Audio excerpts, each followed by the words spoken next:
Аллаху Акбар, Аллаху Акбар.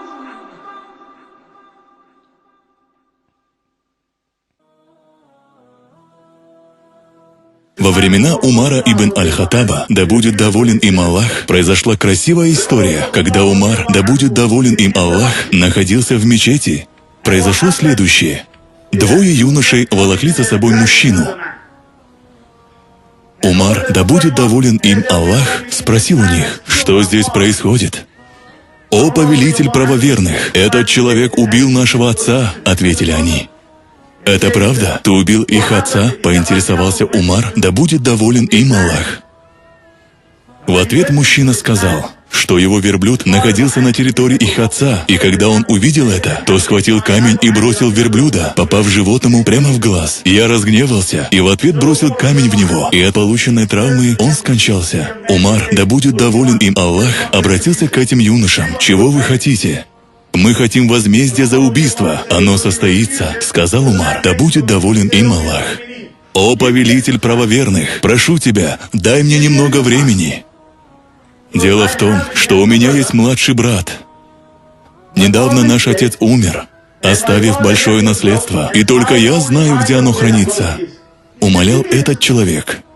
«И что же ты собираешься сделать?» — спросил Умар, да будет доволен им Аллах. «Я отправлюсь домой, отдам наследство брату и вернусь», — ответил тот. Умар, да будет доволен им Аллах, сказал, что уже слышал это, но мужчина утверждал, что не обманывает. Умар, да будет доволен им Аллах, спросил, есть ли человек, который даст гарантию его возвращения, на что он ответил, что такого человека у него нет. Умар, да будет доволен им Аллах, сказал, что отпустит его только тогда, когда он приведет гарантора своего возвращения. Мечеть была заполнена людьми. Он оглянулся вокруг и спросил, есть ли среди вас тот, кто станет залогом за меня, но никто не ответил. И Умар, да будет доволен им Аллах, сказал, что если нет гарантора твоего возвращения, то я не могу тебя отпустить. Тогда этот человек снова обратился ко всем. И если среди вас тот, кто станет залогом за меня, неужели никто не придет на помощь мусульманину, когда он нуждается в этом?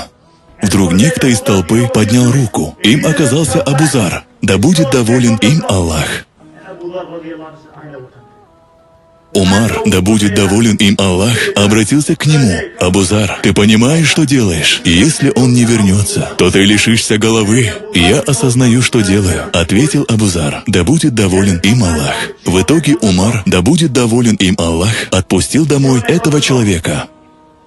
Прошел один день, второй, третий, уже настало время аср-намаза, но этот мужчина все еще не вернулся. Сыновья убитого пришли в дом Абу Зара, да будет доволен им Аллах, и сказали ему: «Абу Зар, ведь мы говорили тебе не помогать ему, его до сих пор нет, значит скоро твоя голова полетит с плеч, еще не настало время молитвы Магриб», — ответил Абу Зар, да будет доволен им Аллах, и покинул дом. Он направился в мечеть. Представьте себе, весь город только и говорит о любимце посланника Аллаха, да благословит его Аллах и приветствует Абу Заре. Каждый твердит о том, что сегодня он будет обезглавлен. Он — человек с большим богатством, но не способный ничего изменить. И вот, настало время магриб-намаза. Внезапно один мужчина забежал в мечеть. Это был тот самый убийца. Умар, да будет доволен им Аллах, был потрясен и спросил у него: «Почему ты вернулся? Ведь я не посылал никого за тобой. Ты был абсолютно свободен». «О повелитель правоверных, я не хочу, чтобы люди говорили о том, что мусульманин дал слово, но не сдержал его».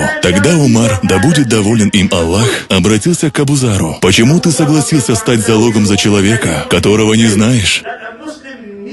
«О повелитель правоверных, я не хочу, чтобы люди говорили, что мусульманин нуждался в помощи, но ему никто не помог».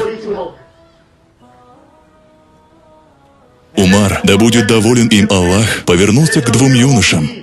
И они сказали: «О повелитель правоверных, ты свидетель, что есть на свете такие люди, как эти двое. Мы обязаны их простить. Мои уважаемые братья и сестры, люди нуждаются в нашей помощи.